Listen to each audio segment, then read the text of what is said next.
মহিলার জন্য তোমার পীড়িত। গত পরশুদিন দেখেছেন মোদিবাবু হেরেছে লোকসভায়, দেখেছেন পতন শুরু হয়ে গেছে। সংখ্যালঘু সরকার, মাইনরিটি গভর্নমেন্ট নিয়ে এত বড় উদ্ধত্ত অহংকার, লজ্জাও করে না। গতকাল গভর্নমেন্টের মেশিনারি দিয়ে, দূরদর্শনকে দিয়ে মোদি দর্শন বানিয়ে পলিটিক্যাল ক্যাম্পেইন করেছে।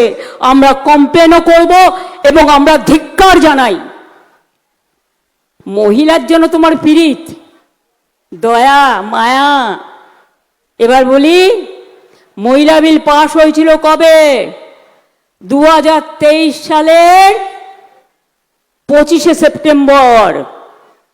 আমরা সবাই সমর্থন করেছিলাম, 450-এর বেশি ভোট পেয়েছিলে। সেই মহিলা বিল আজ পর্যন্ত কার্যকরী হয়নি কেন?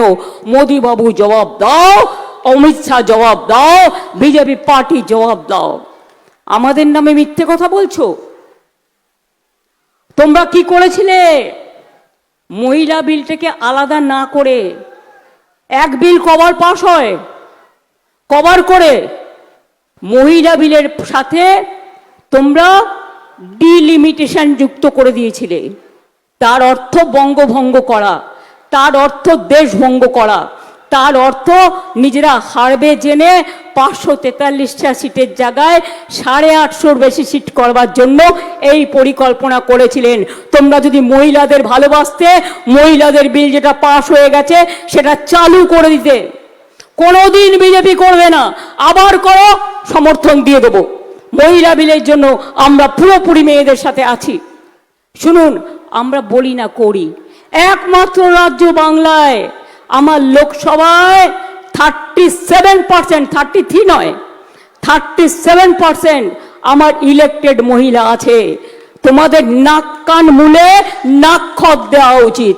আর আমার রাজ্যসভায় যেখানে পার্টি নমিনেট করে, আমার 46% মহিলা আছে। আর তোমাদের পার্টিতে দেখাও কত পার্সেন্ট। তোমরা মহিলাদের টিকিট দাও না, খুব কম দাও, হারা সিটে দাও, জেতা সিটে দাও না। আর মহিলাদের তোমরা কেয়ার করো না। কালকে দূরদর্শনে ভাষণ দিয়ে মিথ্যে কথা বলেছো।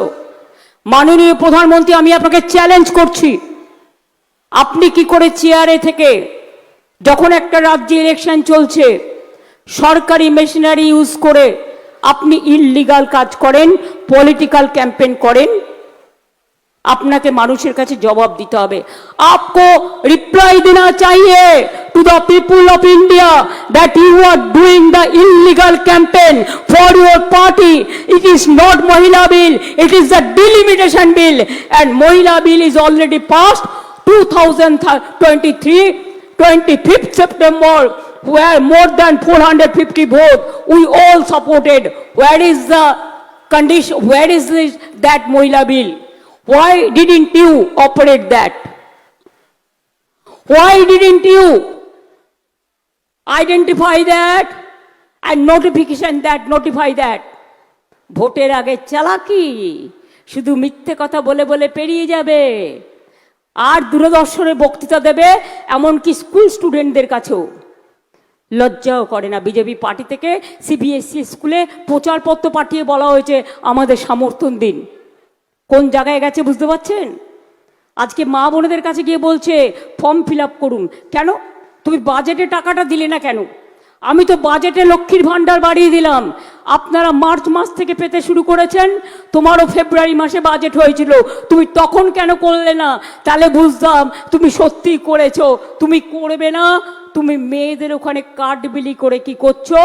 মেয়েদের নাম নিচ্ছ, পরিবারের সব ডিটেলস নিচ্ছ, তুমি ব্যাংক অ্যাকাউন্ট নাম্বার নিচ্ছ, তুমি আধার কার্ড নিচ্ছ। কাল ইলেকশন হয়ে গেলে ওই ব্যাংক অ্যাকাউন্টগুলো লুট করবে, এটা মাথায় রাখবেন। ওরা যদি কোনো টাকা পাঠায়, সেই টাকাটা কালো টাকা, চিট ফান্ডের টাকা।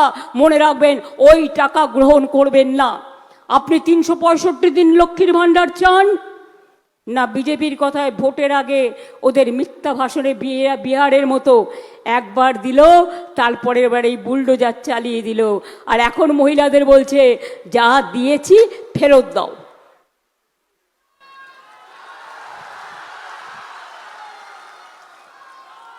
তোমরা কি ভাবো মহিলাদের কেনা যায়, বিক্রি করা যায়, লাঞ্ছনা করা যায়, বঞ্চনা করা যায়? আর কত অত্যাচার করবেন, আর কত অনাচার করবেন, আর কত ভোট কাটবেন? এরপরে তো এনআরসি করবেন। ডিলিমিটেশন কেন আটকেছি? বেশ করেছি, 1000 বার করব। মহিলা বিল পাশ হয়ে গেছে, বলুন নোটিফাই করতে। সামনে মহিলার পেছনে ময়লা, ডিলিমিটেশন।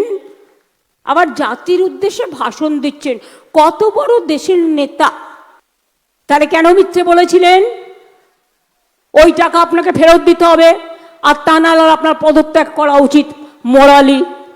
তাই তো? পদত্যাগ করুন না করুন, লোকসভায় যা রায় হয়েছে, এই সরকার টিকবে না। 26-এই পতন শুরু হয়ে গেছে, যাব যাব যাব করছে। পরশুদিনও আমাদের 8 জন যেতে পারেনি, কারণ ইলেকশনের জন্য ব্যস্ত ছিল। শিবসেনাও যেতে পারেনি, আরও 25-30 জন যেতে পারেনি। সবাই গেলে সংখ্যাটা প্লাস করলে দেখুন বিজেপি হারবে। হারিয়ে দেবো আগামী দিন। পরশুদিন যেমন হারিয়েছি, আগামী দিন পুরো হারাবো। মনে রাখবেন, বাংলাটা শুধু জিতিয়ে দিন। আমি বলেছিলাম বাংলাকে টার্গেট করলে দিল্লিকে টার্গেট করব। পরশুদিন তার প্রমাণ আমি করিনি, আমার মা বোনের আশীর্বাদ, শুভেচ্ছা, দোয়া, বলে বাবা পার করেগা, বিজেপি কো দূর করেগা, সব করেছে। আমি কিছুই করিনি। আমাকে 20 জন পাঠাতে বলেছিল, আমি 21 জনকে পাঠিয়েছিলাম। রাজ্যসভার 13 জনকেও পাঠিয়েছিলাম, আরো অনেকে যেতে পারেনি। সবাই গেলে কি হতো? আগামী দিন তো বুঝে নেব। আর যারাই অত্যাচার করছে, কিচ্ছু না, নাম ঠিকানা ফোন নাম্বার অ্যাড্রেসগুলো রেখে দিন। যে যেখান থেকেই আসুক, দিল্লি দখল করার পর আমরা শুধু ওদের একটু মিষ্টি পাঠাবো। ঠিক আছে, বুঝলেন? ইশারাই কাফি, একটু নাড়ু করে পাঠাবো। যারা বিজেপি পক্ষ, তৃণমূলের বাড়ি রেড হবে, বিজেপির কেন হবে না? সবচেয়ে বড় চোর তো গদ্দার, তার বাড়ি রেড হবে না কেন? তার ভাইয়ের বাড়ি রেড হবে না কেন? তার বাবার বাড়ি রেড হবে না কেন? তার বাড়িগুলো রেড হবে না কেন? চালাকি, চালাকির দ্বারা কোনো মহৎ কার্য সম্পূর্ণ হয় না।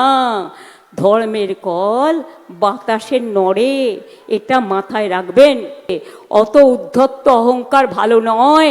এত হেরে মুখ বাঁচাতে কালকে জাতির উদ্দেশ্যে ভাষণ দেওয়ার নামে রাজনীতি করেছে। তোমার পেছনে 2023 সেপ্টেম্বরের মহিলা বিল পড়ে আছে, কেন করনি? জবাব চাই, জবাব দাও। আর আমাদের জেনে রাখুন, ইলেক্টেড মেম্বার লোকসভায় 37%। তোমরা কোনোদিনই 33% করবে না, তাই বিলটাকে ফেলে রেখে দিয়েছো। আর আমাদের রাজ্যসভায়, যেটা পার্টি নমিনেট করে ইলেক্টেড হয়, 46%। একটা রাজ্য দেখান, পঞ্চায়েত মিউনিসিপ্যালিটিতে 50% রিজার্ভেশন। তারপরেও বড় বড় কথা, মহিলার জন্য তোমার পীড়িত।